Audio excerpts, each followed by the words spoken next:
How big a town was Mayville? Couple of hundred people. How many men? Hardly a one, except you, me, Tanner, Donnelly, mustered out of the Army for bad wounds.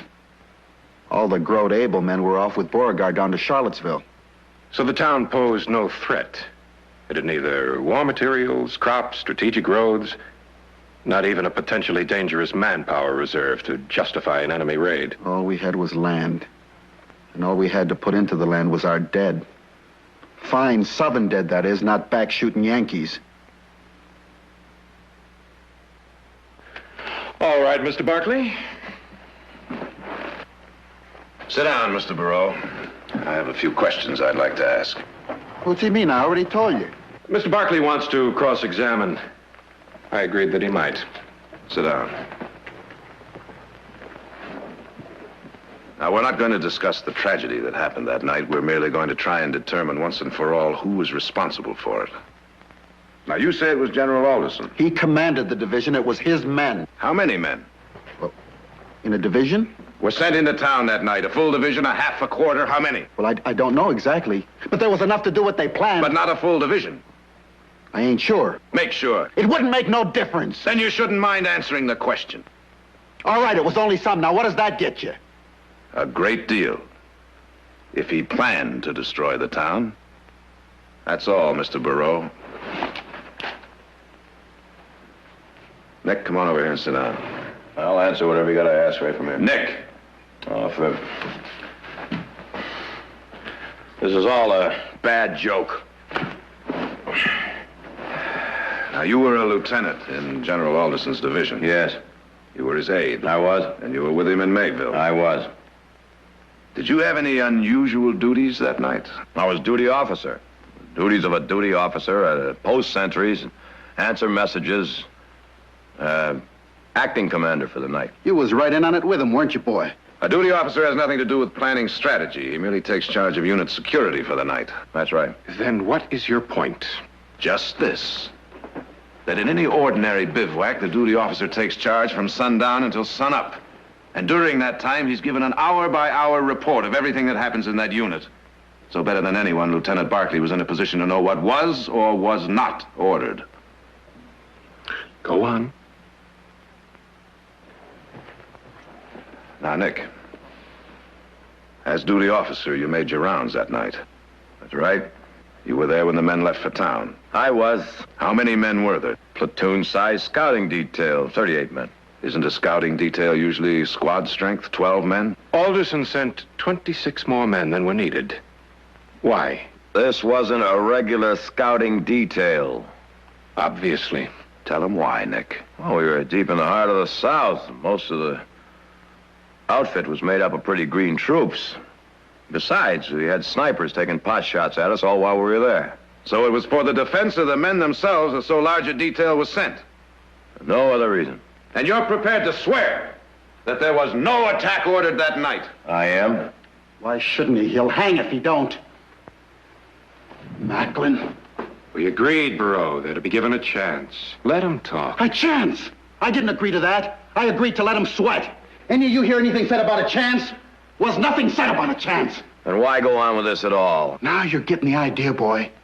Hey, look, we're just wasting time. We came here to do a killing. Let's get on with it. Are you going to listen to your bloodthirsty friend, or do we continue with this trial?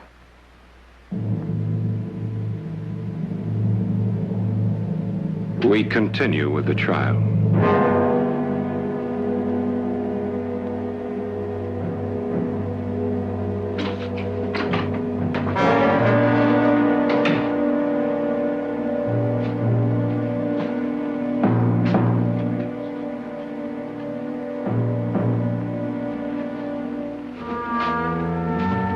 Ladies, I'm afraid I'm needed downstairs.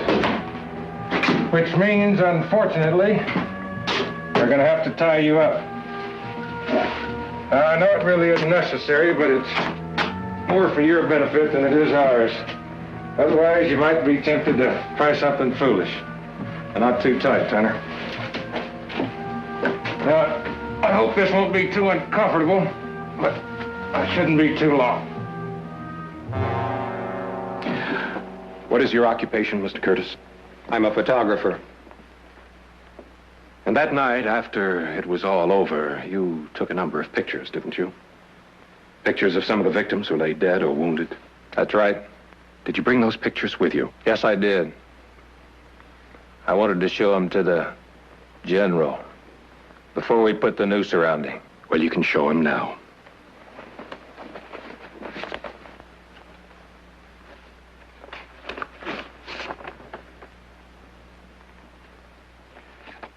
Deny these.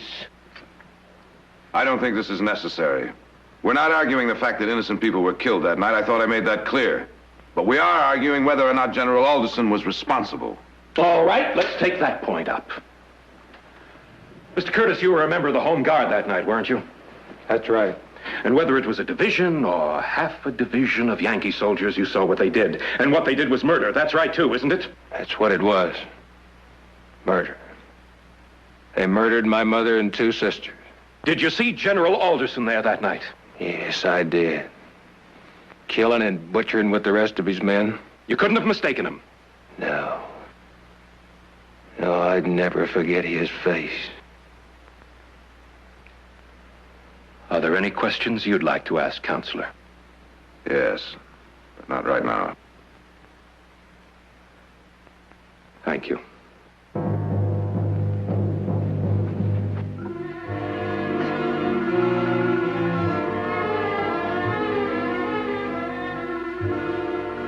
Audra, I'm going to try something.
Established that personnel of your command were in the town of Mayville on the night in question, and that those soldiers committed the killings.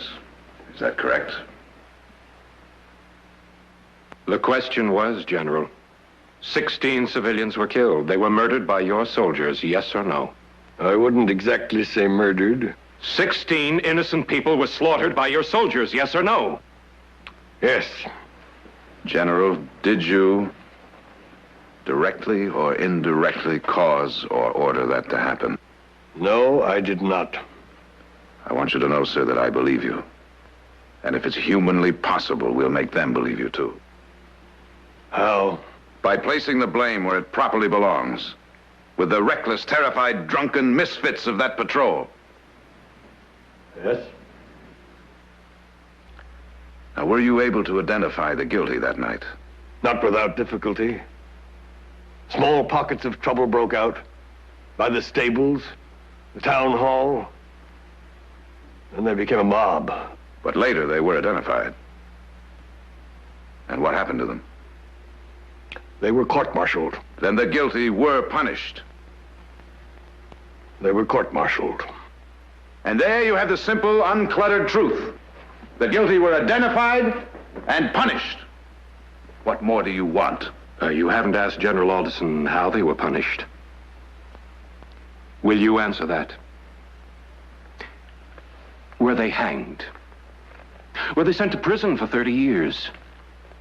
Were they treated in a manner to correspond with the severity of their crime? That was out of my hands. The investigation revealed that there were indeed Confederate sympathizers in the area. In itself, not an astounding conclusion in that Mayville is a town in the heart of the South. And anyone from a suckling babe of 2 months to a wrinkled grandmother of 90 would fit that description. Because of these sympathizers, however, The federal troops were understandably nervous, so that when they killed the civilians, they did so believing it an execution of duty against armed resistance. After the trial, they were let go.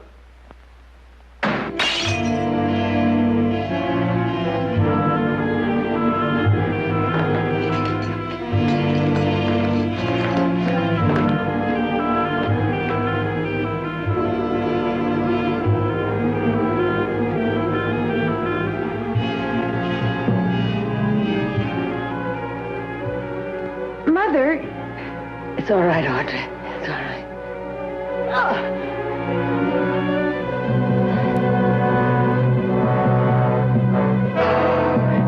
Mother, you're hurting yourself. Oh. Help! Alderson gave a sworn deposition, saying the mistake might legitimately be due to the unfamiliar locale and the relative inexperience of the men. Without that, the court would have convicted. Oh, but there's more, still more. One piece that binds the whole ugly package together. It's true the detail preceded you into town, but you followed soon after, didn't you?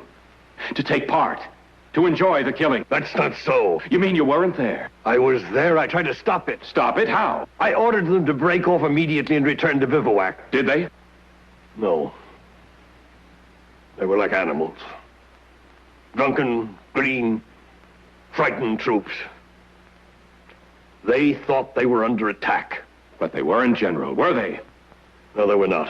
In fact, there were no Confederate soldiers in the area. No? So then why were they firing? I told you why. You told us lies. You ordered it. You planned it. You rode hell for leather when you heard it had started so that you could be there to enjoy it. And your aide over there, he came screaming right in there with you. No. Admit it, you swatted it. You were seen firing. We saw you. What? Not at civilians. Not at civilians, but there was no enemy to oppose. I know. Kill him! Kill him now! Who were you firing at if not civilians? At soldiers. At my own soldiers. It was the only way they wouldn't stop. I had to fire at my own men.